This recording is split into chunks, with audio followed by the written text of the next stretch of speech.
तो विशेष स्थितियों में केस नंबर 2, जब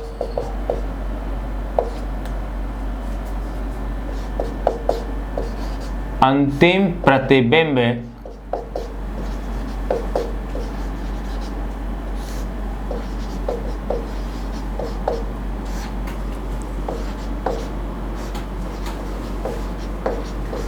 अनंत पर बने। अगर अंतिम प्रतिबिंब अनंत पर बनता है तो देखिए आपके पास फॉर्मूला तो क्या था आवर्धन के लिए, m = -f0/UE, यही अपन ने निकाला था दूरदर्शी के लिए आवर्धन क्षमता का। अब यहाँ क्या कह रहे हैं, जब अंतिम प्रतिबिंब अनंत पर बने। अगर अंतिम प्रतिबिंब अनंत पर बनता है तो बिंब कहाँ रखा होगा, फोकस पर। अंतिम प्रतिबिंब किससे बनता है, अभिनेत्र लेंस से, तो बिंब की स्थिति क्या होगी, अभिनेत्र लेंस के फोकस पर। तो देखिएगा यदि VE = अगर अपन इसे अनंत के रूप में लिखते हैं तो ऐसी स्थिति के अंदर UE का मान किसके इक्वल होगा, FE के। UE = क्या होगा, FE, यानी इससे अंतिम प्रतिबिंब अनंत पर बन रहा है तो बिंब की स्थिति होगी उसके फोकस पर। इसलिए m फॉर्मूला हो गया है -f0/FE। ये आपके पास ये फॉर्मूला आ गया है और ये इक्वेशन नंबर हो जाएगी आपके पास 6 और ये 7। इक्वेशन नंबर अपने पास 7 आ गई। अब ये जो इक्वेशन आई है इसी पर बेस न्यूमेरिकल अपनी बुक में भी दिए हुए हैं एग्जाम्पल के तौर पर, और बोर्ड के एग्जाम में भी 2016 में क्वेश्चन आया था, वो भी इसी पर आधारित न्यूमेरिकल था। तो देखिए ये एक इंपॉर्टेंट पद आ गया अपने पास, m = -f0/FE। यहाँ आपके पास ये इक्वेशन आ गई है। इस स्थिति को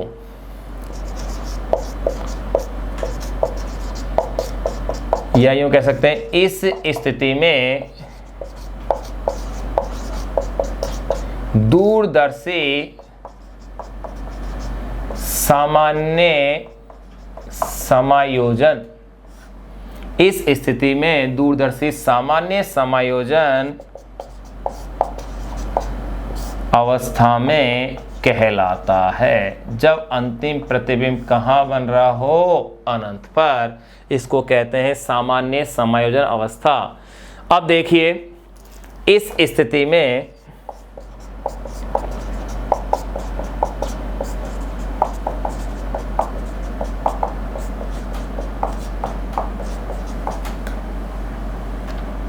दोनों लेंसों के बीच की दूरी अगर यहां देखें तो देखो L = f0 + UE था, तो यहां UE का मान क्या हो जाएगा, FE के इक्वल, बिल्कुल। और ये इक्वेशन नंबर आप दे देंगे 8। अगर ये 7 है तो 8, और अगर वो 6 है तो ये 7 हो जाएगी। अगर वो 7 थी तो ये 8 और ये 9 हो जाएगी। ये अपने पास L = f0 + FE, ये अपने पास इक्वेशन आ गई है।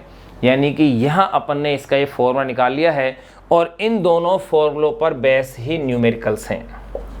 दूरदर्शी के जो इम्पोर्टेंट सवाल हैं वो इन्हीं पर बेस है। अपन ने इसे सामान्य समायोजन कहा। अब अपने पास इससे क्या निष्कर्ष निकला कि दूरदर्शी की अगर आवर्धन क्षमता बढ़ानी है तो आपने ये चीज़ देखी कि अभिदर्शक लेंस की फोकस दूरी, अभिदर्शक लेंस की फोकस दूरी अभिनेत्र लेंस की फोकस दूरी से क्या होनी चाहिए, अधिक होनी चाहिए। दूसरा, अभिदर्शक लेंस का द्वारक भी बड़ा होना चाहिए, जो कि संयुक्त सूक्ष्मदर्शी की उल्टा आ रहा है अपने पास, उसका रेसिप्रोकल हो रहा है। तो इस चीज़ को भी अपन लिख लेते हैं।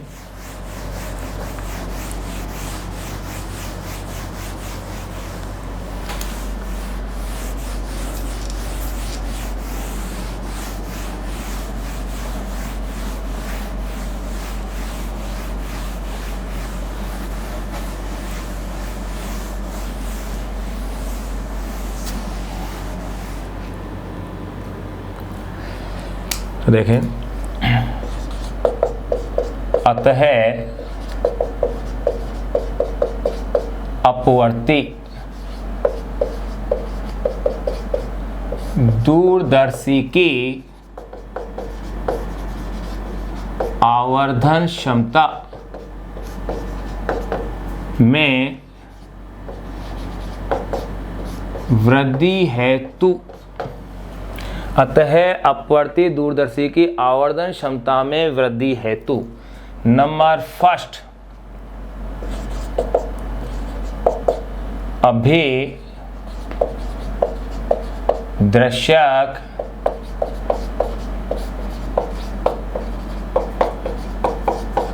लेंस की फोकस दूरी अभिनेत्र लेंस की फोकस दूरी से अधिक होनी चाहिए। पहली शर्त तो यह है। सेकेंड,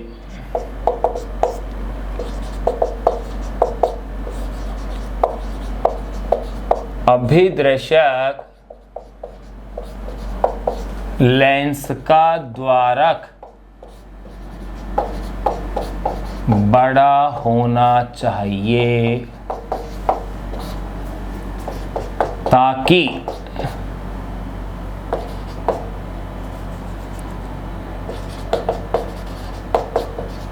अधिक प्रकाश के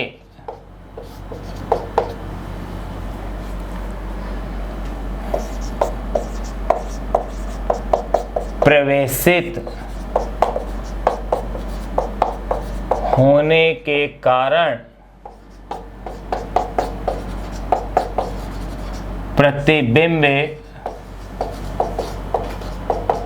चमकीला बने, साथ ही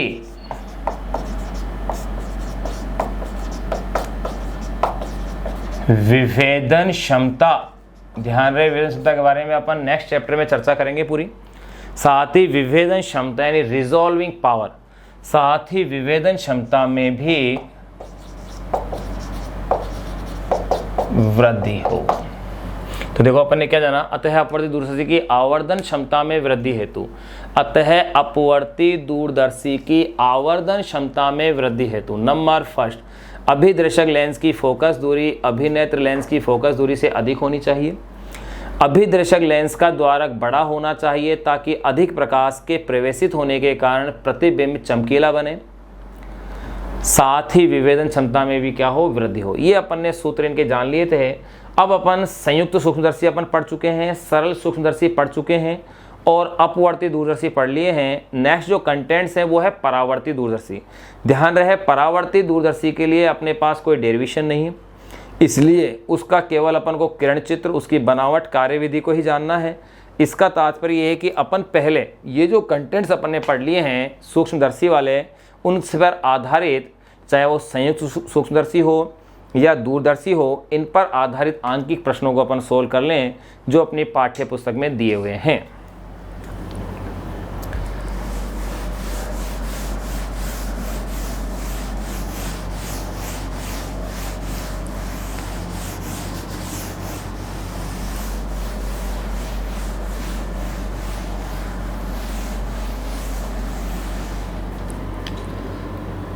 देखिए क्वेश्चन क्या क्या है। पहले अपन बात करते हैं संयुक्त सूक्ष्मदर्शी के एक क्वेश्चन की। उसमें क्वेश्चन में क्या कह रहे हैं कि एक संयुक्त सूक्ष्मदर्शी है, उसमें दो लेंस हैं, दोनों लेंसों की फोकस दूरियां आपको दी गई है। इसमें यह कह रहे हैं कि अभिदृश्यक लेंस है जो कि उसमें छोटा होता है, उसकी फोकस दूरी है 0.95 सेंटीमीटर। अभिदर्शक लेंस की फोकस दूरी कितनी दी है क्वेश्चन में, आपकी बुक का ही अनसोल्ड क्वेश्चन है। क्वेश्चन थोड़ा बड़ा जरूर है लेकिन बहुत अच्छा क्वेश्चन है कि इसकी फोकस दूरी है अभिदर्शक लेंस की 0.95 सेंटीमीटर और अभिनेत्र लेंस की जो फोकस दूरी है वो दी है क्वेश्चन में 5 सेंटीमीटर और दोनों लेंसों के बीच की जो दूरी है उसको दे रहे हैं ये 20 सेंटीमीटर और फिर कह रहे हैं कि अगर अंतिम प्रतिबिंब स्पष्ट दृष्टि की न्यूनतम दूरी पर बन रहा हो तो ऐसी स्थिति के अंदर संयुक्त सूक्ष्मदर्शी की आवर्धन क्षमता का मान कितना होगा। क्या बताया मैंने कि संयुक्त सूक्ष्मदर्शी के दोनों लेंसों की फोकस दूरी दी हुई है अभिदर्शक लेंस की फोकस दूरी है 0.95 सेंटीमीटर और अभिनेत्र लेंस की फोकस दूरी है 5 सेंटीमीटर। क्योंकि संयुक्त सूक्ष्मदर्शी में अभिदर्शक लेंस की फोकस दूरी तो क्या होती है, कम, और अभिनेत्र लेंस की फोकस दूरी क्या होती है, ज़्यादा। दूरदर्शी में इसमें उल्टा हो जाता है। फिर इसके बाद अपन को जो दे रखा है वो दे रखा है दोनों लेंसों के बीच की दूरी, जो कि 20 सेंटीमीटर दी गई है, और पूछ रहे हैं कि अगर अंतिम प्रतिबिंब स्पष्ट दृष्टि की न्यूनतम दूरी पर बन रहा हो तो आवर्धन क्षमता कितनी होगी। तो पहले क्वेश्चन लिखते हैं, फिर उसे सोल्व करते हैं अपन। देखो क्वेश्चन क्या दिया हुआ है, एक संयुक्त सूक्ष्मदर्शी यानी कंपाउंड माइक्रोस्कोप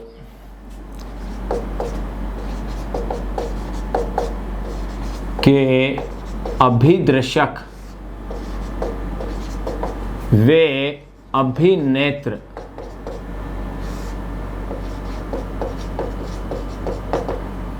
लेंसों की, एक संयुक्त सूक्ष्मदर्शी के अभिदर्शक वे अभिनेत्र लेंसों की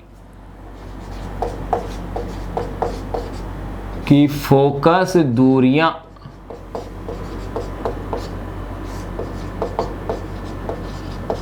क्रमशः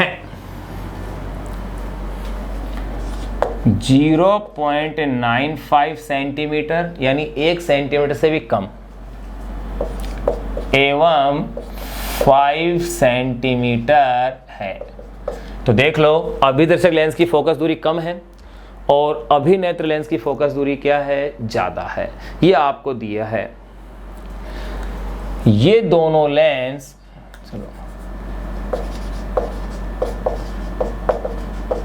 इन दोनों लेंसों के बीच की दूरी 20 सेंटीमीटर है। दोनों लेंसों के बीच की दूरी क्या दी हुई है, 20 सेंटीमीटर है। यदि अंतिम प्रतिबिंब नेत्रिका से 25 सेंटीमीटर की दूरी पर बन रहा है, यानी कि स्पष्ट दृष्टि की न्यूनतम दूरी पर बन रहा है, तो संयुक्त सूक्ष्मदर्शी की आवर्धन क्षमता ज्ञात कीजिए। यदि अंतिम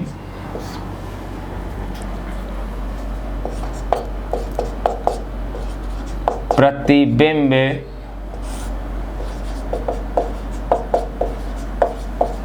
अभिनेत्र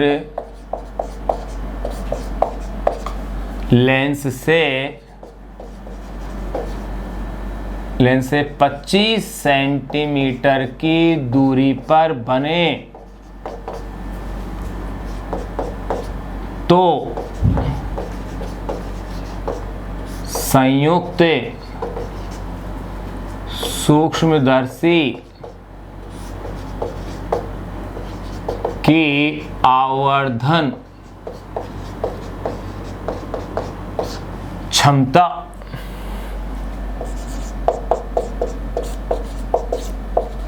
ज्ञात कीजिए। देखिए क्वेश्चन क्या है, मैं वापस से बोल देता हूं। एक संयुक्त सूक्ष्मदर्शी के अभिदर्शक व अभिनेत्र लेंसों की फोकस दूरियां क्रमशः 0.95 सेंटीमीटर एवं 5 सेंटीमीटर है। इन दोनों लेंसों के बीच की दूरी 20 सेंटीमीटर है। यदि अंतिम प्रतिबिंब अभिनेत्र लेंस से 25 सेंटीमीटर की दूरी पर बने तो संयुक्त सूक्ष्मदर्शी की आवर्धन क्षमता ज्ञात कीजिए। ध्यान दें, सभी राशियां सेंटीमीटर में हैं, तो आपको इनके मात्रक परिवर्तित करने की आवश्यकता नहीं है क्योंकि सभी सेंटीमीटर में दिए हुए हैं। फिर आप देखिएगा, अंतिम प्रतिबिंब 25 सेंटीमीटर की दूरी पर बन रहा है। अगर अंतिम प्रतिबिंब 25 सेंटीमीटर की दूरी पर बन रहा है, यानी स्पष्ट दृष्टि की न्यूनतम दूरी पर बन रहा है, और उस स्थिति में आवर्धन क्षमता का सूत्र ये होता है -V0 अपॉन में U0 1 प्लस D अपॉन में FE। बिल्कुल इसकी डेरिवेशन आप कर चुके हैं कि अगर अंतिम प्रतिबिंब स्पष्ट दृष्टि की न्यूनतम दूरी पर बन रहा हो तो आवर्धन क्षमता M = -V0 अपॉन में U0 1 प्लस D अपॉन में FE होता है। तो अब देखिए, सबसे पहले अपन इसके डाटा लिखें। यहां आप हल ले लें। अभिदर्शक लेंस की फोकस दूरी एफ नोट, ये आपके पास है 0.95 सेंटीमीटर, यानी 95/100 सेंटीमीटर, बिल्कुल यही दी हुई है। फिर आपको दिया हुआ है अभिनेत्र लेंस की फोकस दूरी एफ ई, ये है 5 सेंटीमीटर। फिर दोनों लेंसों के बीच की दूरी L = 20 सेंटीमीटर, ये आपको दी गई है और m आपको ज्ञात करना है। तो अब दिए गए आंकड़ों को और आप अपने फॉर्मूले को देखो, तो देखो आपके पास d का मान है, बिल्कुल वो तो d तो फिक्स है, कांस्टेंट वैल्यू है 25 सेंटीमीटर है, दे रखा है। फिर एफ ई भी आपके पास है 5 सेंटीमीटर है। फिर आप गौर कीजिएगा V नोट और U नोट आपके पास नहीं है, लेकिन V नोट और U नोट के स्थान पर आपके पास F नोट है, यानी इस F नोट की सहायता से आप V नोट और U नोट का मान ज्ञात कर लें। ये इस क्वेश्चन की खूबसूरती है कि यहाँ पर आपको V नोट और U नोट का मान इन जो दिए गए आंकड़े हैं उनकी सहायता से पहले मान ज्ञात करने हैं, उसके पश्चात इसमें आपको वो वैल्यू पुट करनी है। इस तरह से ये बहुत अच्छा क्वेश्चन बन गया है। अब देखिए इसमें अपन देखें, सबसे पहले अपन बात करें तो देखिए मैं अगर इसमें देखता हूं कि स्थिति इस तरह से बनती है, ये आपके पास अभिदर्शक लेंस था, यहां आपके पास अभिनेत्र लेंस है, दोनों यहां ये जो आपने देखा था कि अगर आपने यहां किसी बिंब को रखा हुआ था तो इससे जो प्रतिबिंब निर्माण हो रहा था वो इस तरह से था। चित्र से आप समझें इस क्वेश्चन को क्या कहना चाह रहे हैं। तो देखें, एक प्रकाश की किरण आपने यूं निकाली थी, दूसरी ये थी, और यहाँ प्रतिबिंब का आपके पास क्या हो गया था, निर्माण हो गया था। ये प्रतिबिंब A डैश B डैश बन गया था। आप चित्र को जूम करके देख सकते हैं इसको। फिर देखिए यहाँ फिर आपने इस तरह से इसको ले लिया था, ये ऐसे थी समानांतर, तो ये इसके फोकस से पास हुई थी, और ये आपने ये अंतिम प्रतिबिंब बनाया था इस तरह से A double dash B double dash.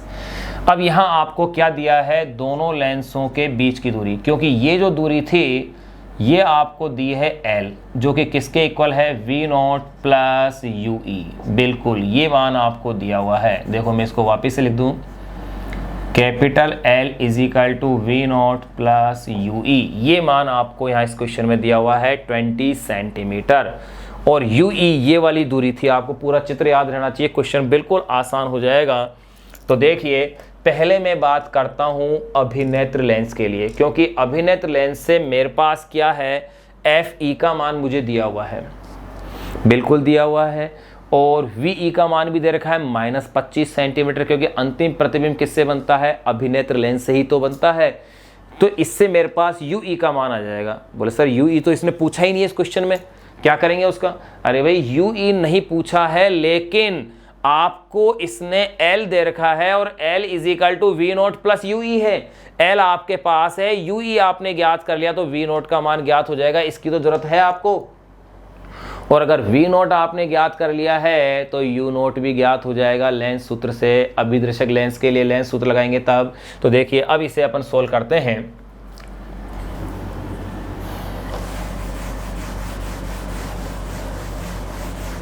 एक एक स्टेप को, अब एक एक वैल्यूज को अपन निकालते हैं। ये चीज़ तो आप समझ ही गए होंगे कि कौन सी राशि अपन को क्यों निकालनी है। तो देखिएगा,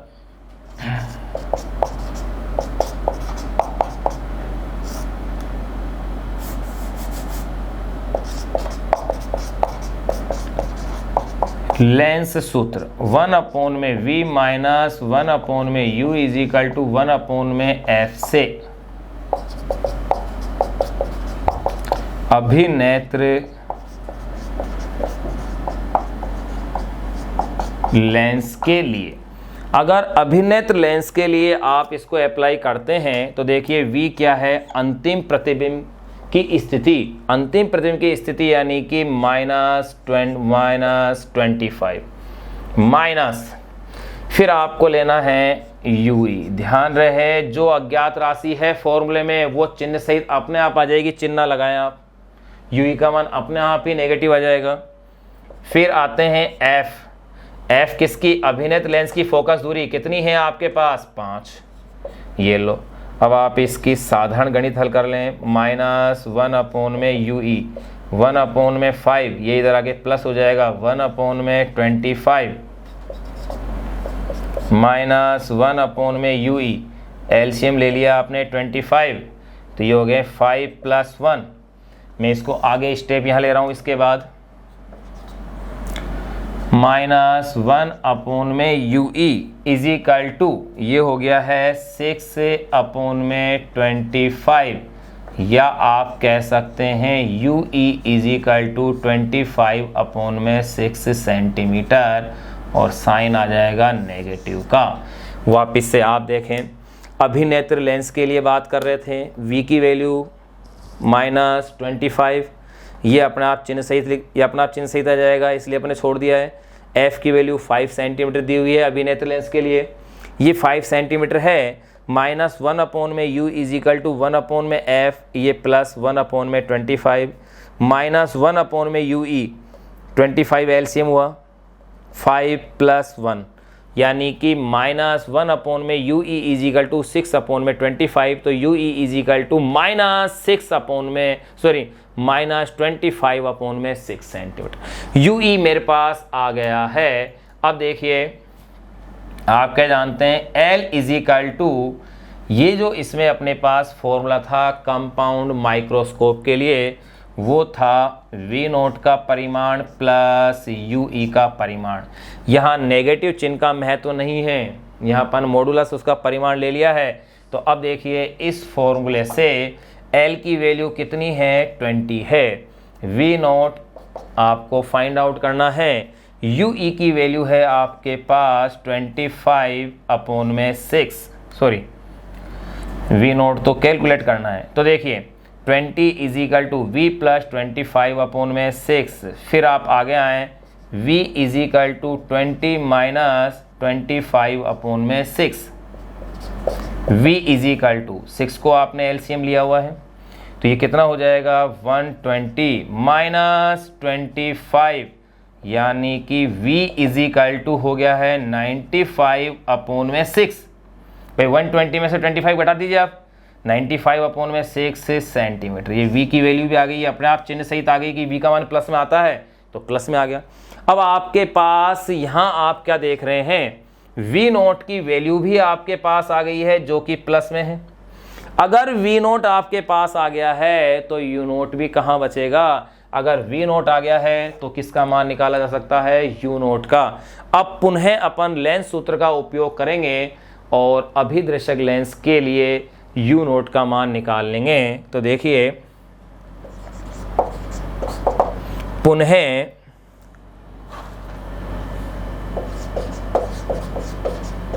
लेंस सूत्र 1 अपॉन में V - 1 अपॉन में U is equal to 1 upon में F से पहले लिखा था आपने अभिनेत्र लेंस के लिए, अब आप लिखेंगे अभिदर्शक लेंस के लिए।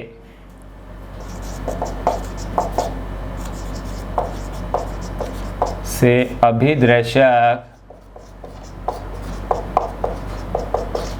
लेंस के लिए, अभिदर्शक लेंस के लिए अगर आप इसे देखें तो देखिए 1 अपॉन में प्रतिबिंब अभिदर्शक लेंस के लिए क्या होगा भाई, V नोट होगा ये, और V नोट की वैल्यू कितनी है 95 अपॉन में 6, तो 6 कहाँ आ जाएगा, ऊपर आ जाएगा, तो 95 ये हो गया ये।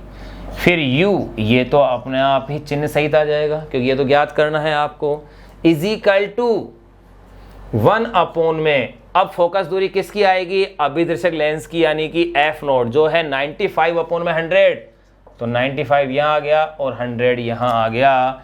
अब देखिए इसकी साधारण गणित हल कीजिए, -1 अपॉन में U nought is equal to 100 upon में 95 माइनस 6 अपॉन में 95, फिर आगे के स्टेप -1 अपॉन में U nought is equal to 95, आपने एलसीएम लिया हुआ है, तो ये हो गया है 100 - 6,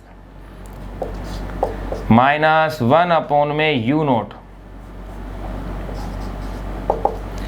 100 माइनस 6 ये हो गए हैं 94 में 95, यानी कि u nought is equal to 95 में 94 और आगे साइन आ गया है माइनस का और ये यूनिट आएगी इसकी सेंटीमीटर, क्योंकि सभी सेंटीमीटर में है। तो अपने पास सभी वैल्यूज़ अपन ने निकाल ली हैं। क्या क्या? यू ई निकाल लिया, वी नोट निकाल लिया। अगर ये वी नोट आपके पास आ गया है, यू नोट भी आपके पास आ गया है, तो फिर आपका क्वेश्चन भी सोल्व हो गया है। फिर आपका क्वेश्चन भी क्या हो गया है? सोल्व। तो देखिए उस क्वेश्चन के लिए फॉर्मूला क्या था? फॉर्मूला ये था m is equal to minus v nought upon में u nought 1 plus D upon में एफ ई से। यही फॉर्मूला क्यों यूज़ कर रहे हैं? क्योंकि प्रतिबिंब स्पर्श दृष्टि की न्यूनतम दूरी पर बन रहा है, जो अपन को किससे पता चला? 25 सेंटीमीटर से। स्पर्श दृष्टि की न्यूनतम दूरी पर क्या बन रहा था? प्रतिबिंब। अब आप इसके अंदर इनकी वैल्यूज़ क्या कर दीजिए? पुट कर दीजिए। तो देखिए माइनस वी नोट की वैल्यू कितनी है आपके पास? 95 अपॉन में 6 अपॉन यू नोट की वैल्यू देखिएगा 95 माइनस 95 अपॉन में 94, ये आपको इसमें वैल्यूज दी हुई है, प्लस 1 प्लस डी की वैल्यू 25 और यह है वैल्यू 5। तो देखिए आप इसे सोल्व कर लीजिए। 95 कैंसिल, 1 अपॉन में 6, 25 अपॉन 5 हो गया, ये 6 से 6 कैंसिल, ये आ जाएगा 94। ये आपके पास आवर्धन क्षमता आ गई है इसमें 94, जो कैसी होगी? मात्रकहीन। ये लो, ठीक। अब अपन इसके बाद नेक्स्ट क्वेश्चन देखो। आप इजी कैलकुलेशन है, 95 से 95 कैंसिल हो गया, तो ये आपके पास रह गया 94, ये 6 रह गया, ये इधर क्या है 25 अपॉन में 5, तो 1 प्लस 5 6 से 6 कैंसिल हो गया, तो 94 आंसर आ गया आपके पास, ठीक। अब नेक्स्ट क्वेश्चन देखिए अपने संयुक्त सूक्ष्मदर्शी पर आधारित अपनी पाठ्य पुस्तक का अनसोल्ड जो न्यूमेरिकल था वो अपन ने सोल्व कर लिया, जो कि काफ़ी अच्छा क्वेश्चन था, जिसमें कि 2-3 अज्ञात राशियां ज्ञात करके फिर अपन ने उसमें आंसर निकाला था। m इज इक्वल टू आया था 94। आवर्धन क्षमता का मात्रक होता नहीं है, इसलिए वो मात्रकहीन राशि थी। नेक्स्ट अपन कुछ क्वेश्चन और सोल्व करते हैं। एक अनसोल्ड क्वेश्चन और है अपनी बुक का, उसमें क्या दे रखा है देखिए। क्वेश्चन में ये दे रखा है, अनसोल्ड में ऑब्जेक्टिव टाइप से क्वेश्चन दे रखा है कि एक खगोलीय दूरदर्शी के अभिदर्शक और अभिनेत्र लेंस की क्षमता, यानी कि उसकी शक्ति दी गई है, 5 और 20 डायोप्टर है। 5 डायोप्टर और 20 डायोप्टर है, इनसे प्रतिबिंब अनंत पर बन रहा है। तो आपको तो आपको इस दूरदर्शी की क्या करनी है? आवर्धन क्षमता ज्ञात करनी है। तो देखें क्वेश्चन क्या है। एक खगोलीय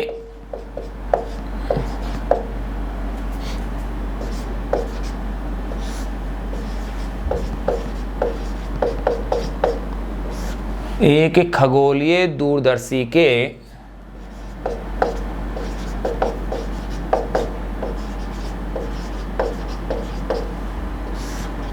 अभिदर्शक व अभिनेत्र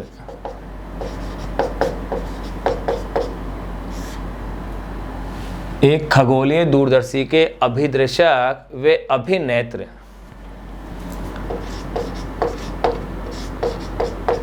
लेंसों की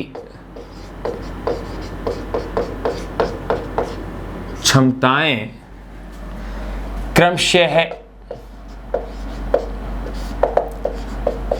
5 डायोप्टर व 20 डायोप्टर है। 5 डायोप्टर व 20 डायोप्टर है।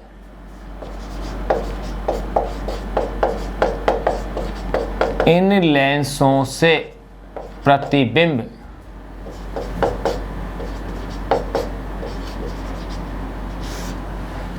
कहाँ बना बताया है? अनंत पर बनता है। प्रतिबिंब अनंत पर बनता है। तो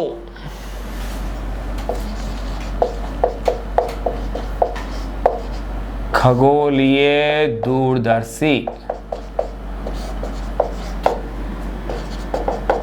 की आवर्धन क्षमता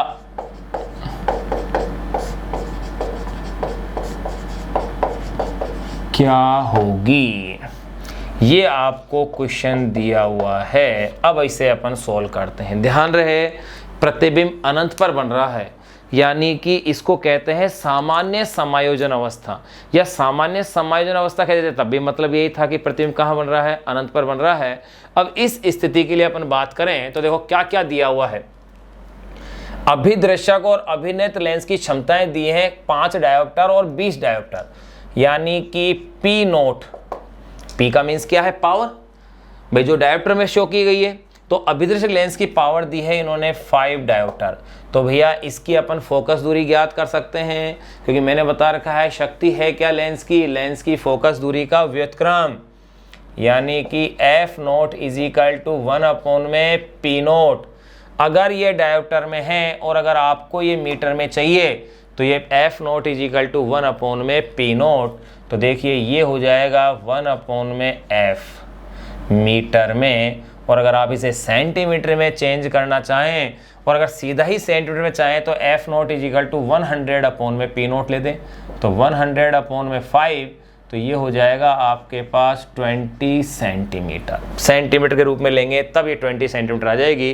फिर आप बात करें अभिनेत्र लेंस, यानी कि पीई, पावर ऑफ आईपीस, ये है 20 डायोप्टर। अगर ये 20 डायोप्टर है तो देखो f e is equal to 100 में पीई। बिल्कुल, अगर सेंटीमीटर चाहिए तो ऊपर 100 आ जाएगा, मीटर में चाहिए तो 1 में आ जाएगा। फिर देखिएगा 100 पीई कितना है आपके पास? 20, तो ये आ गया है 5 सेंटीमीटर।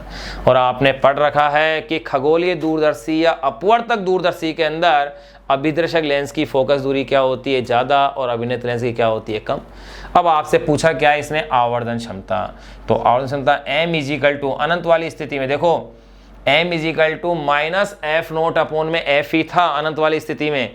अपन इसमें क्या करेंगे? परिमाण देख रहे हैं उसका, क्योंकि ऋणात्मक चिन्ह तो उसकी प्रकृति को बता रहा है कि प्रतिबिंब कैसा बन रहा है? उल्टा।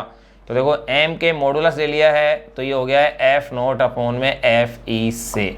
इस फॉर्मूले से देखेंगे आप तो देखिए एफ नोट की वैल्यू कितनी आई है आपके पास? 20, और एफ ई की वैल्यू है 5 सेंटीमीटर, तो आंसर आ गया है 4। और राशि कैसी है? Unitless, मात्रकहीन।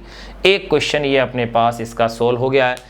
ये जो क्वेश्चन था अपनी पाठ्य पुस्तक का अनसोल्व्ड ऑब्जेक्टिव टाइप से क्वेश्चन दिया हुआ था। अब जो क्वेश्चन अपन इसके सोल्व करेंगे, 2 क्वेश्चन और करेंगे, उनमें से एक क्वेश्चन राजस्थान बोर्ड के एग्जाम में आया हुआ है 2016 में। वो क्वेश्चन ऐसा का ऐसा क्वेश्चन अपनी पाठ्य पुस्तक में एग्जाम्पल के रूप में भी दिया हुआ है, बस फर्क इतना सा है उसमें संख्याओं को चेंज किया है। क्या चेंज किया है, क्या अपनी पुस्तक में है, उस क्वेश्चन को भी जानते हैं।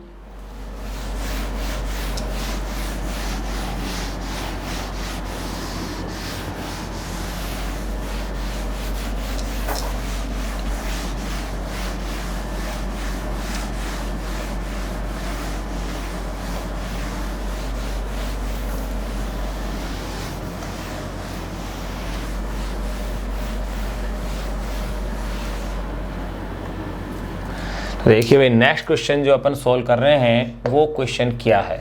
ये क्वेश्चन राजस्थान बोर्ड के एग्जाम में 2016 के पेपर में आया था। क्वेश्चन में था, क्वेश्चन क्या है?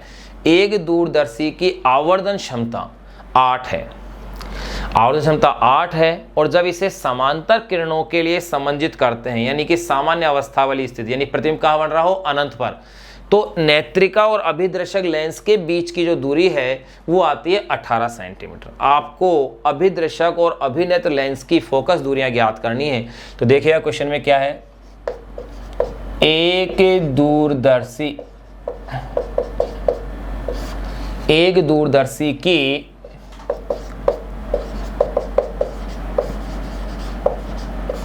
आवर्धन क्षमता, एक दूरदर्शी की आवर्धन क्षमता 8 है, ये आपको दिया गया है।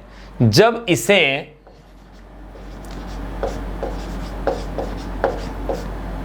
जब इसे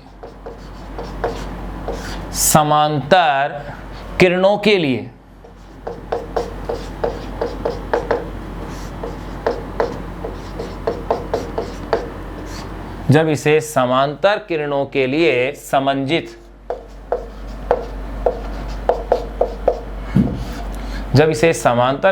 लिए समंजित करते हैं तो ऐसी स्थिति के अंदर क्या दिया है, तो नेत्रिका और अभिदर्शक लेंस के बीच की दूरी कितनी दी है, 20 सेंटीमीटर के लिए समंजित करते हैं तो नेत्रिका वे अभिदर्शक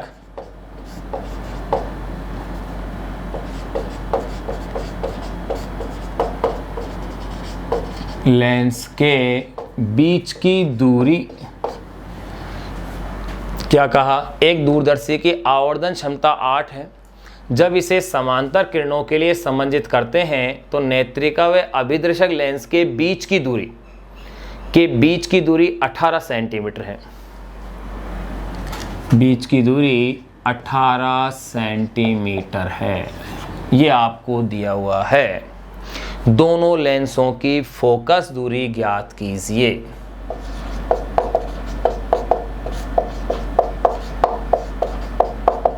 दोनों लेंसों की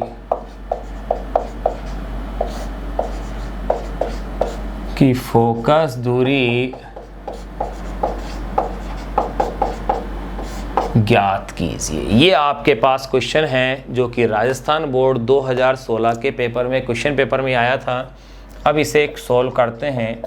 देखो यहाँ आपके पास आवर्धन क्षमता 8 दी है, जो अपनी पाठ्य पुस्तक है उसके एग्जाम्पल में इस आवर्धन क्षमता को दिया है 9। 8 के स्थान पर क्या दे रखा है, 9। केवल संख्याओं का फर्क है, मैंने क्या कहा। और ये जो दूरी 18 सेंटीमीटर है, इस 18 सेंटीमीटर के स्थान पर इसे दिया हुआ है 20, यानी इतना सा चेंज है क्वेश्चन में। क्या कहा मैंने कि वही अपनी पाठ्य पुस्तक का जो एग्जाम्पल है वही क्वेश्चन बोर्ड के एग्जाम में आया हुआ है पहले, लेकिन क्वेश्चन में फर्क कितना सा है, केवल संख्याओं का है। तो एक क्वेश्चन को आप सोल्व कर ले, किसी को भी आपका क्वेश्चन सोल्व हो जाएगा। तरीका एक ही है, केवल संख्याओं का फर्क है। बोर्ड के पेपर में जो क्वेश्चन था उसमें यहाँ आवर्धन क्षमता 8 थी, जबकि पाठ्य पुस्तक के एग्जाम्पल में संख्या है 9। बोर्ड के पेपर के जो क्वेश्चन था उसमें दोनों लेंसों के बीच की दूरी 18 सेंटीमीटर है, जबकि पाठ्य पुस्तक में वो दूरी दे रखी है 20। चलो अब क्वेश्चन को सोल्व करते हैं अपन बोर्ड के आंकड़ों के अनुसार। आपको दे रखा है आवर्धन क्षमता m 8, यानी कि उसका परिमाण है आपके पास 8 दिया हुआ है, और दोनों लेंसों के बीच की दूरी यानी कि l ये आपको दे रखी है 18 सेंटीमीटर, और F0 और FE आपको ज्ञात करनी है। ध्यान रहे F0 का मान FE के मान से क्या आएगा, ज़्यादा आएगा। तो देखें m की वैल्यू जो होती है वो आपको जो 8 दिए है इसने, m = होता है F0 अपॉन में FE, परिमाण के रूप में दें तो अब आपको क्या दिया हुआ है, ये तो दिया हुआ है 8 F0 अपॉन में FE, या इसे आप यो भी ले सकते हैं F0 = 8 FE। इक्वेशन नंबर 1 ये आ गई। फिर आपको दिया हुआ है L = 18 सेंटीमीटर, जो कि क्या है, L = F0 + FE = 18 सेंटीमीटर। ये है इक्वेशन नंबर 2।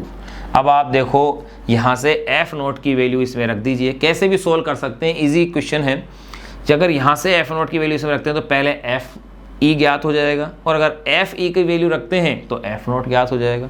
तो आप यूँ कह सकते हैं समीकरण 1 से F0 का मान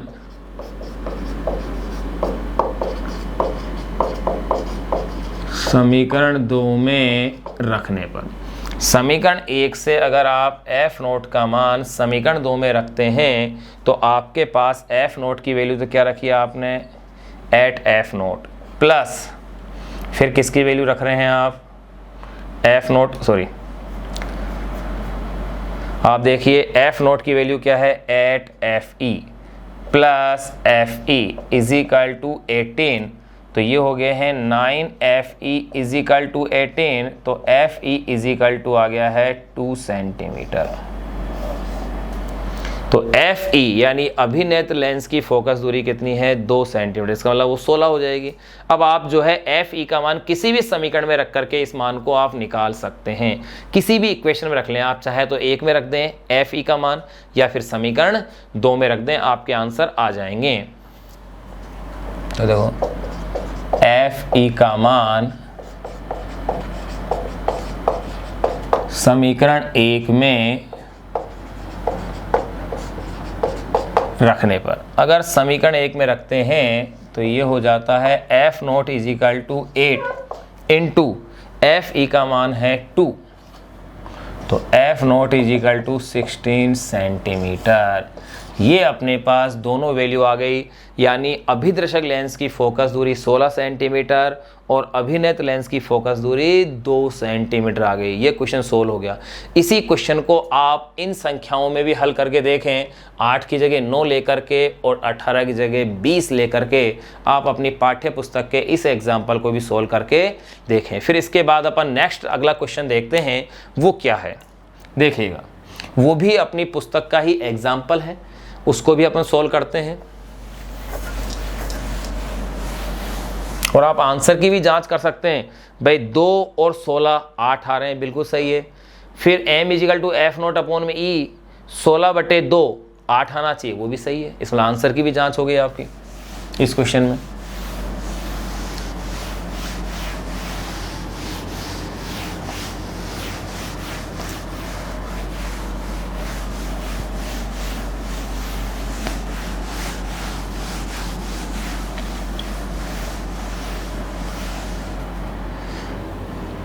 देखिएगा अगले क्वेश्चन में क्या दिया हुआ है।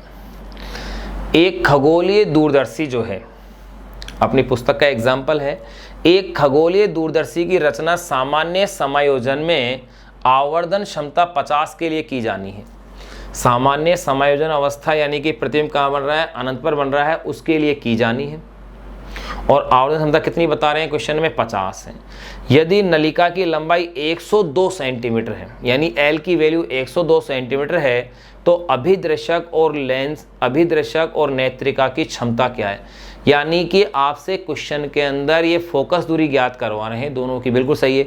ये जो क्वेश्चन अपने सोल्व किया उसमें एक स्टेप आगे है। अगर आपके पास फोकस दूरी आ गई है तो क्षमता भी आप ज्ञात कर लोगे। तो मैं क्या कह सकता हूँ, किसी खगोलीय दूरदर्शी की आवर्धन क्षमता 50 है, यूँ कह सकता हूँ, और उसकी नलिका की लंबाई 102 सेंटीमीटर है, तो उसके अभिदर्शक लेंस और अभिनेत्र लेंस की क्षमताएं ज्ञात कीजिए। मैं फिर से बोल रहा हूँ, क्या क्वेश्चन बताया मैंने कि किसी खगोलीय दूरदर्शी की आवर्धन क्षमता 50 है, उसकी नलिका की लंबाई 102 सेंटीमीटर है, तो अभिदर्शक लेंस और अभिनेत्र लेंस की क्षमताएं ज्ञात कीजिए। अब लिखते हैं अपन इसको देखो,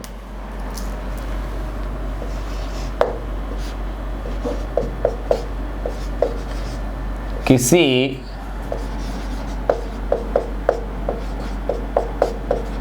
खगोलीय दूरदर्शी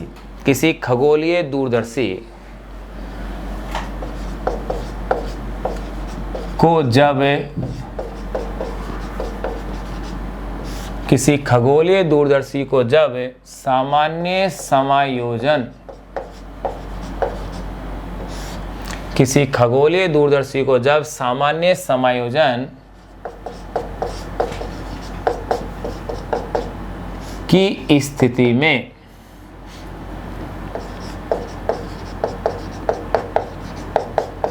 समायोजित करते हैं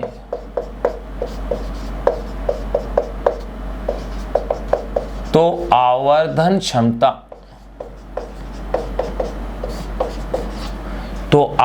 क्षमता 50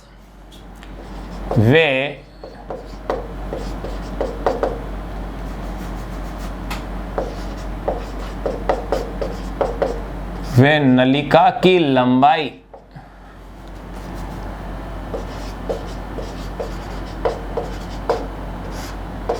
वे नलिका की लंबाई 102 सेंटीमीटर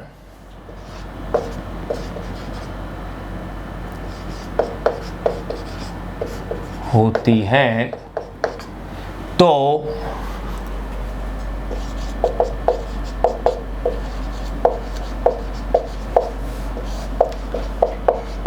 अभिदर्शक लेंस व अभिनेत्र लेंस की क्षमताएं क्या होंगी।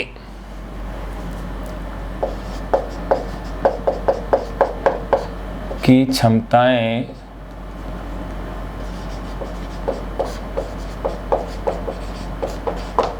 क्या होंगी। ये अपने पास क्वेश्चन है जो कि दूरदर्शी और सूक्ष्मदर्शी पर आधारित लास्ट क्वेश्चन है। इस क्वेश्चन में देखिएगा, किसी खगोलीय दूरदर्शी को जब सामान्य समायोजन की स्थिति में समायोजित करते हैं तो आवर्धन क्षमता 50 यानी कि m, जिसका फॉर्मूला क्या होता है F0/Fe, ये आपको दिया हुआ है 50। तो वही तरीका, इससे आप सीधा F0 = 50 Fe लिख सकते हैं और इक्वेशन नंबर 1 आ जाएगी।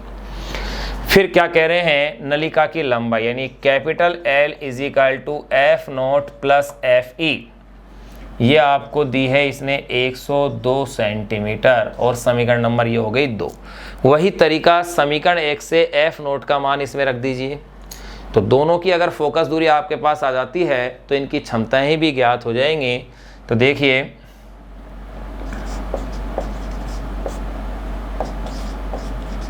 समीकरण 1 से F0 का मान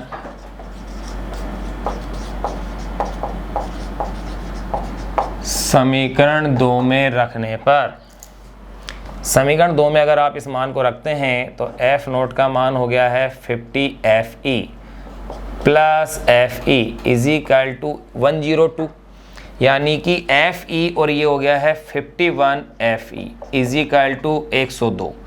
तो Fe = 102/51। तो यहाँ आपके पास Fe = आ गया है 2 सेंटीमीटर, क्योंकि 2 टाइम कट गया इससे। तो Fe बराबर 2 सेंटीमीटर आपके पास आ गया है। तो आप F0 की वैल्यू भी निकाल सकते हैं। Fe आ गया तो वही तरीका, किसी भी समीकरण में मान रख दो। तो देखो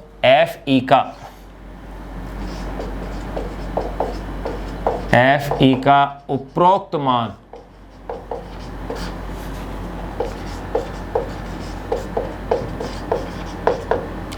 समीकरण 2 में रखने पर, Fe का उपरोक्त मान अगर अपन समीकरण 2 में रखते हैं तब देखिएगा क्या वैल्यूज आपके पास आती है। F0 को तो F0 रहने दीजिए, Fe की वैल्यू क्या है 2 सेंटीमीटर, 2 और ये है 102। तो F0 = आ गया है 100 सेंटीमीटर। आपके पास दोनों लेंसों की फोकस दूरियां आ गई हैं। तो देखो आप अपने उत्तर की भी जांच कर सकते हो। पहले इन दोनों को जोड़ेंगे तो 102 आना चाहिए, बिल्कुल 100 और 2 102 आ रहे हैं। 100 में आप F0/Fe, 100 में 2 का भाग दीजिए, 50 आ रहा है, बिल्कुल 50 आ रहा है। तो उत्तर की भी अपनी जांच हो गई। लेकिन क्वेश्चन में पूछा क्या है, इनकी क्षमताएं क्या होंगी, यानी कि इनकी शक्तियां पूछी जा रही हैं। तो देखिए, एक एक की शक्ति निकाल सकते हो आप। जैसे आपसे कहा जाए Fe निकालनी है, अगर आपको सेंटीमीटर में दूरी दी गई है और शक्ति अगर आपसे डायोप्टर में पूछी जाए तो मैंने बता रखा है P = 100/Fe, यही फॉर्मूला होगा। तो देखिए 100/Fe की वैल्यू कितनी है 2, तो ये हो गया है 50 डायोप्टर। अभिनेत्र लेंस की शक्ति हो गई है 50 डायोप्टर। अगर अभिदर्शक लेंस की निकालना चाहें तो देखो 100/F0, F0 की वैल्यू कितनी है 100, तो ये हो गई है 1 डायोप्टर। अर्थात अभिदर्शक लेंस की शक्ति 1 डायोप्टर हो गई और अभिनेत्र लेंस की शक्ति 50 डायोप्टर हो गई। ये अपन ने इस पर आधारित क्वेश्चनों को क्या कर लिया, सोल्व कर लिया आंकिक प्रश्न। अब अपन चर्चाएं इसकी जो करेंगे वो है परावर्तक दूरदर्शी की, और एक अपने पास कंटेंट्स बचा हुआ है नेत्र और नेत्र दोष। देखिए अपन ने इसमें प्रकाशीय उपकरण में जो अपन ने जान लिया था, एक तो प्रकाशीय उपकरण में जाना था सूक्ष्मदर्शी के बारे में। सूक्ष्मदर्शी दो प्रकार के अपन ने पढ़े थे, सरल सूक्ष्मदर्शी और संयुक्त सूक्ष्मदर्शी। उसके बाद अपन ने चर्चाएं की थी दूरदर्शी यानी टेलीस्कोप की या दूरबीन की। टेलीस्कोप या दूरदर्शी में भी मैंने आपको दो प्रकार बताए, एक अपवर्तक दूरदर्शी और एक परावर्तक दूरदर्शी। अपवर्तक दूरदर्शी या खगोलीय दूरदर्शी, उसकी अपन ने डेरिवेशन भी कर ली, उस पर आधारित जो आंकिक प्रश्न थे वो भी आपने सोल्व कर लिए थे। आंकिक प्रश्न जो अपने पाठ्य पुस्तक के थे या अनसोल्ड जो क्वेश्चन है पाठ्य पुस्तक में सोल्ड हैं, ऑब्जेक्टिव हैं, जिस टाइप के हैं वो अपन ने सोल्व कर लिए थे। फिर अब अपन बात कर रहे हैं दूरदर्शी के अंदर ही परावर्तक दूरदर्शी। देखो अपवर्तक दूरदर्शी में आपने क्या कहा था, ऐसा दूरदर्शी जिसका अभिदृशक लेंस का बना होता है अपवर्तक दूरदर्शी कहलाता है, क्योंकि लेंस अपवर्तन के सिद्धांत पर कार्य करता है। इसी प्रकार से परावर्तक दूरदर्शी का मतलब है ऐसा दूरदर्शी जिसका अभिदृशक किसका बना हुआ हो, दर्पण का बना हो। अगर उसका अभिदृशक दर्पण है तो वो परावर्तक दूरदर्शी होगा, रिफ्लेक्टिंग टेलीस्कोप होगा। फिर देखिए परावर्तक दूरदर्शी के दो प्रकार मैंने बताए थे। एक बताया था परावर्तक दूरदर्शी का प्रकार कैसीग्रेन और एक था न्यूट्रोनियन। तो कैसीग्रेन एनसीईआरटी बुक का था, अपने राजस्थान बोर्ड की बुक में न्यूट्रोनियन है, उसकी अपन चर्चाएं करें। लेकिन उससे पहले की इंपॉर्टेंट चीज़ कि परावर्तक दूरदर्शी और अपवर्तक दूरदर्शी की अगर तुलना करें तो श्रेष्ठ कौन सा है। ये क्वेश्चन कि परावर्तक दूरदर्शी अपवर्तक दूरदर्शी से श्रेष्ठ है, ये क्वेश्चन राजस्थान बोर्ड के एग्जाम में कई बार पूछा गया है। जब से ये सिलेबस में आया है तब से इस क्वेश्चन को कई बार पूछा गया है। तो देखिए क्या इनकी तुलना है। तो देखिए परावर्तक दूरदर्शी अपवर्तक दूरदर्शी से श्रेष्ठ क्यों हैं ये अपन जानते हैं, उसके कारण क्या है उनको जानने का प्रयास करते हैं। तो पहले तो अपन ये देखें परावर्तक दूरदर्शी यानी रिफ्रैक्टिंग टेलीस्कोप है क्या। परिभाषा जो अपन पहले भी जान चुके हैं, ऐसे दूरदर्शी जिनमें अभिदृशक के रूप में दर्पण प्रयुक्त किए जाते हैं, यानी अभिदृशक लेंस के स्थान पर दर्पण का अगर उपयोग हो रहा है तो इन्हें कहते हैं परावर्ती दूरदर्शी कहलाते हैं।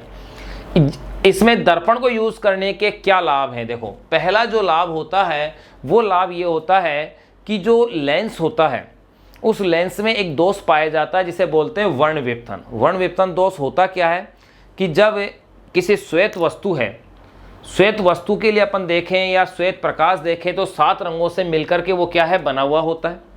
7 रंगों से मिलकर के क्या होता है, बना होता है। अब उस श्वेत वस्तु का जब प्रतिबिंब लेंस से बनता है तो अपन क्या देखते हैं, 7 रंग हो गए वो।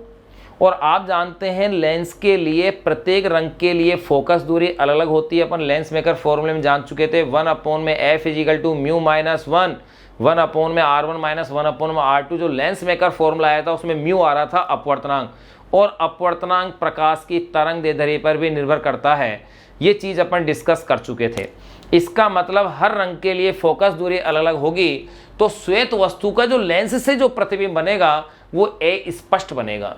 इस अस्पष्ट प्रतिबिंब बनने का जो अवगुण है इसका, इस दोष को ही कहते हैं वर्ण विपथन, जो कि ये दोष पाया जाता है लेंस में, दर्पण में ये दोष नहीं होता है। तो पहला लाभ ये होता है।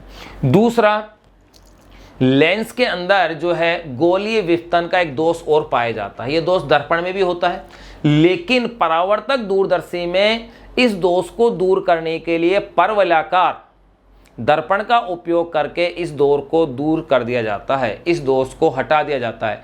अब ये दोष है क्या, होता क्या है, जो प्रकाश की किरणें मुख्य अक्ष के समानांतर वाली है उसमें अपन क्या देखते हैं, या तो मुख्य अक्ष के निकट है या उससे दूर है, उनको समानांतर किरणों को सबको एक ही बिंदु पर फोकसित होना चाहिए, परंतु ये एक बिंदु पर फोकसित नहीं हो पाती है, उनमें कुछ डिफरेंस आ जाता है। इस दोष को ही कहा जाता है गोलीय विपथन का दोष।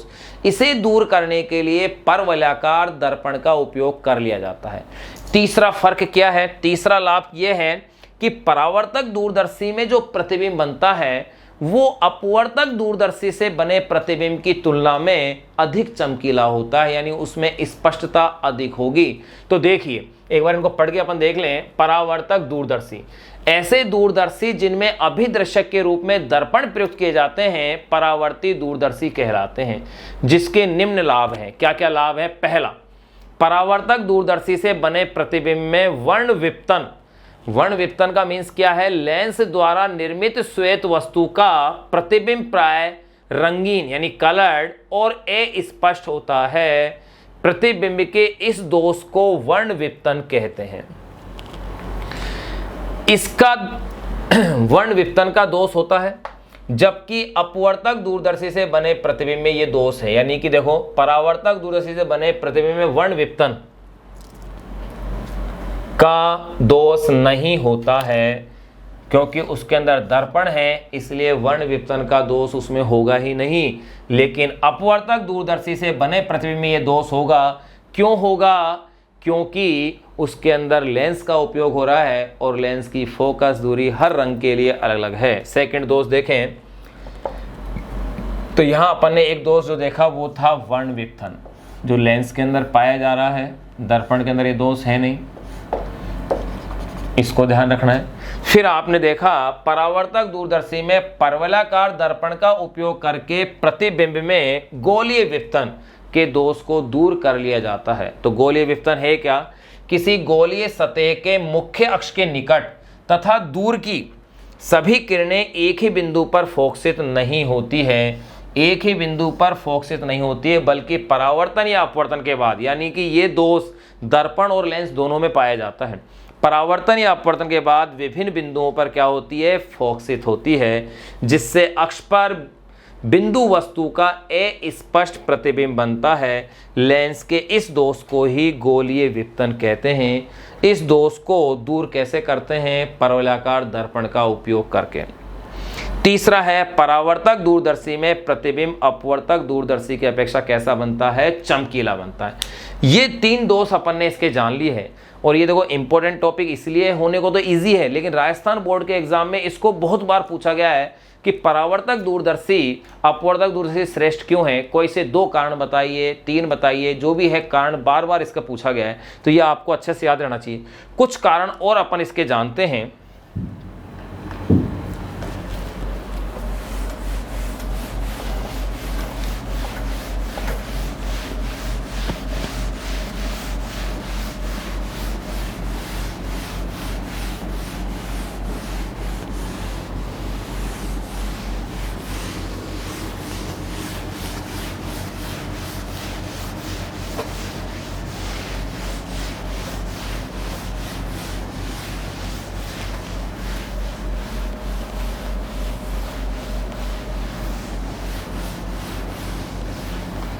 देखो, परावर्तक दूरदर्शी की अपवर्तक दूरदर्शी से श्रेष्ठता के 3 कारण तो अपने जान लिए। पहला कारण अपन ने जाना कि परावर्तक दूरदर्शी के अंदर दर्पण का उपयोग हो रहा है और उसके अंदर लेंस का हो रहा है, जिससे वर्ण विपतन का दोष परावर्तक दूरदर्शी में नहीं पाया जाता है। सेकेंड, गोलीय विपतन के दोष को परावर्तक दूरदर्शी के अंदर परवलयाकार दर्पण का उपयोग करके कम कर लिया जाता है। तीसरा दोष या तीसरी जो श्रेष्ठता है, तीसरी जो थी अंतर के रूप में अपन जो ले रहे थे, वो था कि परावर्तक दूरदर्शी में चमकीला प्रतिबिंब बन रहा है, जबकि अपवर्तक दूरदर्शी में उसकी तुलना में कम चमकीला प्रतिबिंब बनता है। फिर इसके बाद चौथा देखें, अपन फोर्थ अंतर और देखें तो देखो भाई, इसके अंदर क्या है कि अपन ने एक विशेषता पढ़ी है कि दूरदर्शी जो है उसका द्वारक बड़ा होना चाहिए। ये अपन पढ़ चुके हैं अपवर्तक दूरदर्शी में कि द्वारक जितना बड़ा होता है उससे बनने वाले प्रतिबिंब के लिए विभेदन क्षमता भी ज़्यादा होती है। दूसरा, प्रतिबिंब चमकीला भी बनता है। अगर आप द्वारक को बड़ा बनाएंगे, अगर आपको काफ़ी बड़ा द्वारक बनाना है, एपरेचर बहुत बड़ा लेना है, तो ऐसी स्थिति में आपको लेंस या दर्पण भी बहुत बड़ा लेना पड़ेगा। अगर अपन लेंस बहुत बड़ा बना रहे हैं किसी कांच का लेंस बहुत बड़ा बनाते हैं, तो उसे गर्म करने के बाद जब ठंडा किया जाता है तो उस कांच में कोई ना कोई विकृति या कोई ना कोई बबल उसके अंदर आ जाता है, जिसका परिणाम ये होता है कि जब उस लेंस से जब कोई प्रतिबिंब बनता है तो उस प्रतिबिंब में भी वो विकृति आ जाती है। इसके विपरीत अगर अपन बात करें दर्पण की, तो जब आप बड़ी साइज का दर्पण बनाते हो तो ऐसी स्थिति में अगर उसके बनने में अगर किसी प्रकार की कोई विकृति आ भी जाती है तो भी प्रतिबिंब पर कोई फर्क नहीं पड़ता, क्योंकि परावर्तन की क्रिया में प्रकाश दर्पण के भीतर प्रवेश नहीं करता है, जिससे उस विकृति का प्रतिबिंब पर कोई प्रभाव नहीं पड़ता है। ये प्रभाव पड़ता है लेंस पर। तो देखिए, नंबर 4 अपन ये लिख सकते हैं दूरदर्शी के अभिदर्शक का द्वारक बड़ा होना आवश्यक है।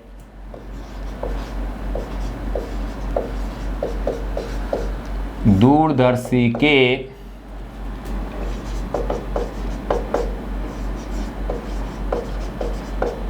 अभिदर्शक का द्वारक बड़ा होना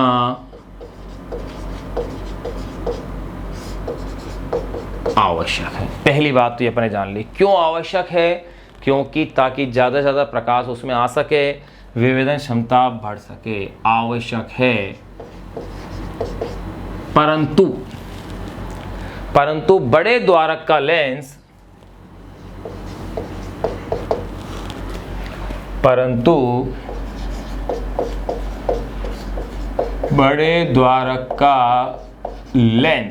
तो देखो अभी अंतर मैंने बताया था कि लेंस और दर्पण में क्या फर्क आएगा बनाने में बड़े द्वारक का। परंतु बड़े द्वारक का लेंस बनाना कठिन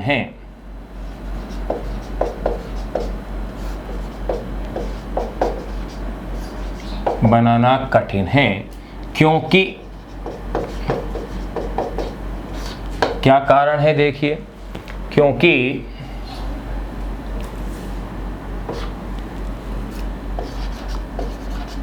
जब गर्म कांच को ठंडा किया जाता है, क्योंकि जब गर्म कांच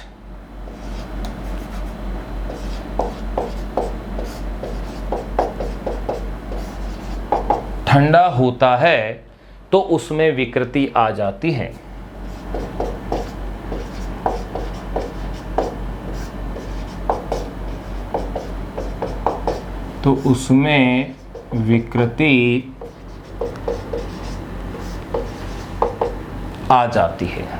जिससे प्रतिबिंबी क्या होते हैं? विकृत हो जाते हैं।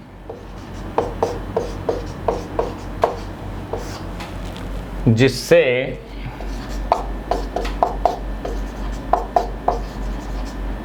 प्रतिबिंब भी विकृत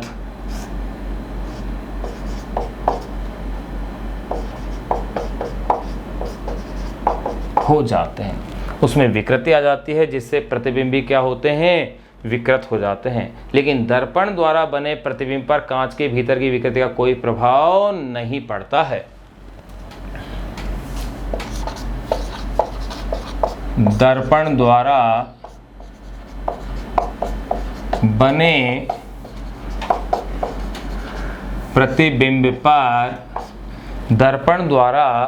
प्रतिबिंब पर कांच के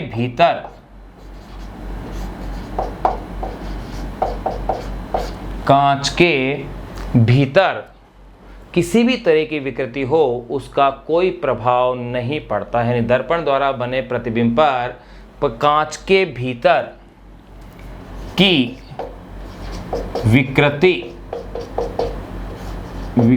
का कोई प्रभाव नहीं पड़ता है। क्योंकि दर्पण में कौन सी क्रिया होती है? परावर्तन। और परावर्तन में प्रकाश कभी भी दर्पण के भीतर प्रवेशित नहीं करता है, प्रभाव नहीं पड़ता है। क्योंकि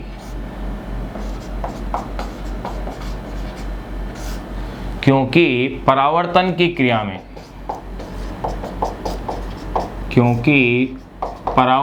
क्रिया में प्रकाश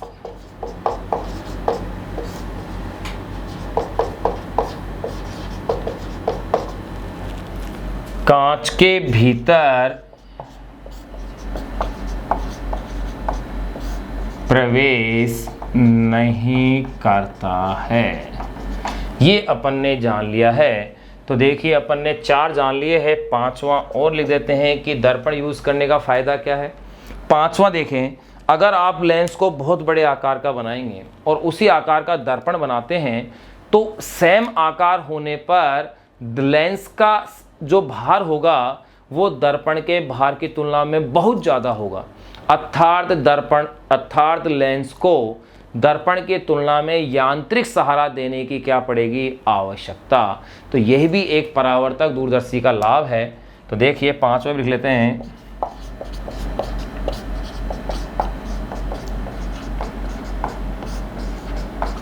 लेंस की तुलना में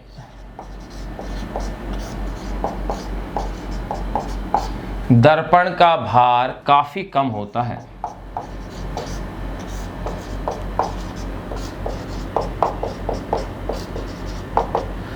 लेंस की तुलना में दर्पण का भार काफी कम होता है, अतः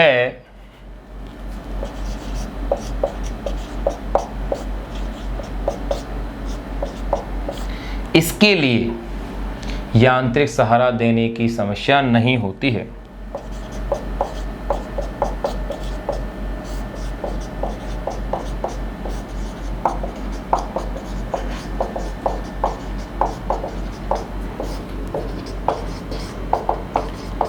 की समस्या नहीं होती है। ये अपन ने सिद्ध कर दी है कि परावर्तक दूरदर्शी अपवर्तक दूरदर्शी की तुलना में क्या होता है, श्रेष्ठ होता है। फिर से आप जान लें, परावर्तक दूरदर्शी अपवर्तक दूरदर्शी श्रेष्ठ क्यों होता है। मैंने 5 कारण आपको लिखे हैं अभी। पहला कारण, अपवर्तक दूरदर्शी में लेंस का उपयोग होता है और लेंस में वर्ण विपतन का दोष पाया जाता है, जबकि परावर्तक दूरदर्शी में दर्पण का उपयोग होता है और दर्पण में वर्ण विपतन का दोष नहीं होता है। दूसरा कारण, लेंस के अंदर गोलीय विपतन का दोष है। गोलीय विपतन का दोष गोलीय दर्पण में भी होता है, लेकिन गोलीय दर्पण में इस दोष को परवलयाकार दर्पण का उपयोग करके दूर कर लिया जाता है। तीसरा, परावर्तक दूरदर्शी से जो प्रतिबिंब बनता है वो चमकीला बनता है, जबकि अपवर्तक दूरदर्शी से बनने वाला प्रतिबिंब परावर्तक दूरदर्शी की तुलना में चमकीला नहीं होता है। फिर अपन ने जाना चौथा कारण। चौथा कारण क्या जाना कि दूरदर्शी के लिए अभिदृश्यक का द्वारक बड़ा होना आवश्यक है। अगर द्वारक बड़ा होगा तो आपको अभिदृश्यक के रूप में अगर आप लेंस का उपयोग कर रहे हैं अथवा दर्पण का उपयोग कर रहे हैं, अगर अपवर्तक दूरदर्शी है तो लेंस का उपयोग होगा, परावर्तक दूरदर्शी है तो दर्पण का उपयोग होगा। और जब बड़े द्वारक अपन काम में लेंगे तो उसका जब निर्माण किया जाता है, उसको बनाया जाता है कांच से, तो जब गर्म कांच को जब ठंडा किया जाता है तो उसमें किसी न किसी प्रकार की विकृति आ जाती है और इस विकृति का प्रभाव लेंस से बनने वाले प्रतिबिंब पर पड़ता है, लेकिन दर्पण से बनने वाले प्रतिबिंब पर नहीं पड़ता है। क्यों नहीं?